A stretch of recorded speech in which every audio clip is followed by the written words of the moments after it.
Tales from the Grey Side presents 13 Nights of Halloween. Let's make it 31 Nights of Halloween instead, if your heart can stand it.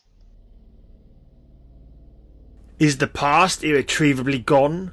Can a man go back and seize advantage of an opportunity he once ignored?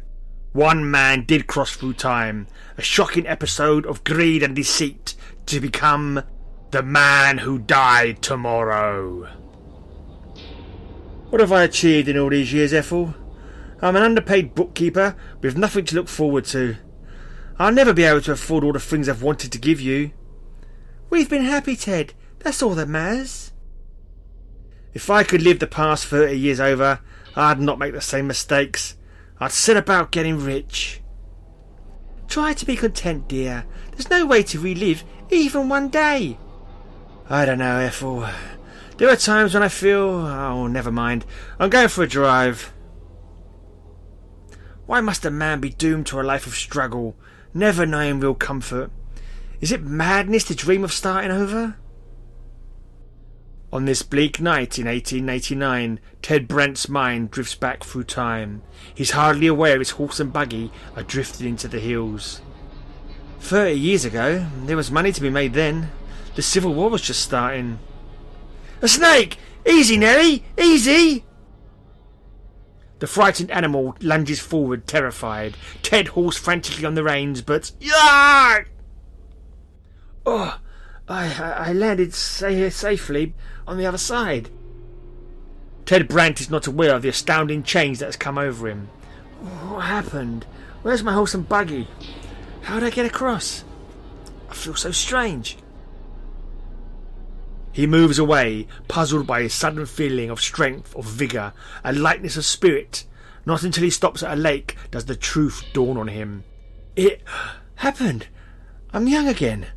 I don't know why or how it happened. My wish was heard. Fate gave me a second chance. This time I'm going to make it. This time I'm going to be rich. A miracle. Ted Brent has bridged a physical and a time gap, and soon he experiences the thrill of rejoining old friends, secretly savouring their very voices. Bill Graham and George Miller. I remember this.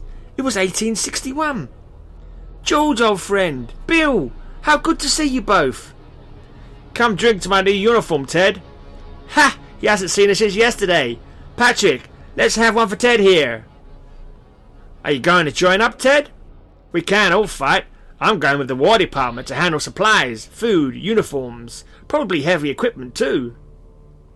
I'll be in charge, Ted. I can find a place for you. Thanks. I'll keep it in mind, George. I need a few days to think it over. Ted Brent hasn't forgotten the future he just came from. He remembers his wish to go back 30 years, to have that big chance to get rich, to give Ethel the thing she'd been denied. He contacts a certain shady individual.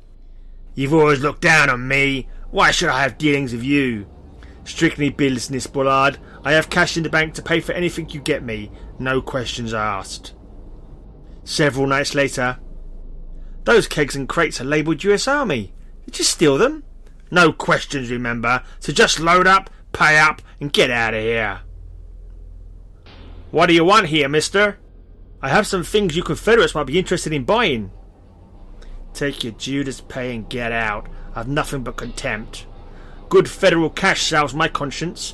Too bad you're forced to trade with me, General. Sort of brings you down to my level, huh? Ted Brent travels by night, south into the rebel lines, his heart pounding furiously, feeling only a twinge of conscience. As the Confederacy's need for war material grows, his profits also grow, and with it the risk of leaden death from Union guns. His journeys become more and more frequent, his money piles up. It doesn't trouble you to buy cotton from the enemy? Does it trouble you to buy me? You need cotton, I need money. Soon he sells to the north and south. The feeling of guilt that first haunted him has long vanished. The considerable wealth Ted has amassed only increases his greed. There's no such thing as too much money. Soon he visits a friend in Washington. I've bought a ship, George. I need cargo, cannons, powder, shells. But we could best supply our troops by wagon or train, Ted. I have other customers. I'd make it worth your while. Other? What other? I cut you in for half of the profits. You've been dealing with the rebels. You've sold out to the enemy. You've been running contraband. Please, George, try to understand. If I don't make it now, I'll be poor for the rest of my life.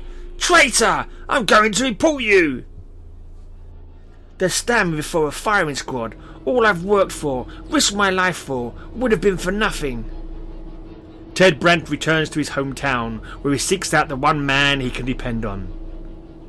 I need all the cannons, shells, gunpowder and bullets you can get, Bullard. $233,450 worth. Fine, Brandt. Just tell me where to find your ship. Morning, and Ted is back in Yank country, not too far from home. Everyone will see I'm a man of substance, a man to be reckoned with, and therefore will have all the things she's wanted. A shot shatters his daydream. A bullet whips by close to his head. Blast! Why wasn't I more careful? Devil take 'em! They're after me! My hometown. Those confounded soldiers won't be shooting someone else. Oh God! Why'd they have to be here? Bill! He's lost a leg. Take a good look, Ted. Maybe a bullet you sold crippled me. Treason, Brandt! Treason! What in blazes do I care about his leg? I've got what I came for. A fortune in federal money. Enough for me to retire in luxury. Ted reaches the bridge safely. The future, his own time, wait mere yards ahead. The horse will block him off till I reach that cloud. He's a bare foot from that cloud when... Ugh! Ted staggers into the cloud, separating the past from the future. Got to make it back home. Need a doctor. And in an instant he has bridged space and time again into 1899 with the money for which he sold out his country, his friends, his very soul. All else is as before. Ethel, here's Ted. Our search is over. Where have you been, man?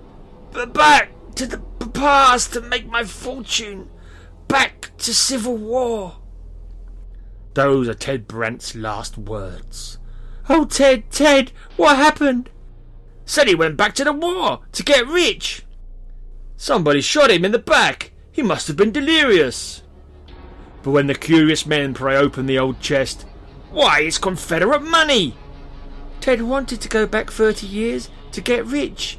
He must have sold his soul. And for what? Poor Teddy. The South had been paying Ted with good federal money until that last time, when they gave him a chestful of new, freshly printed, totally worthless Confederate cash. The end.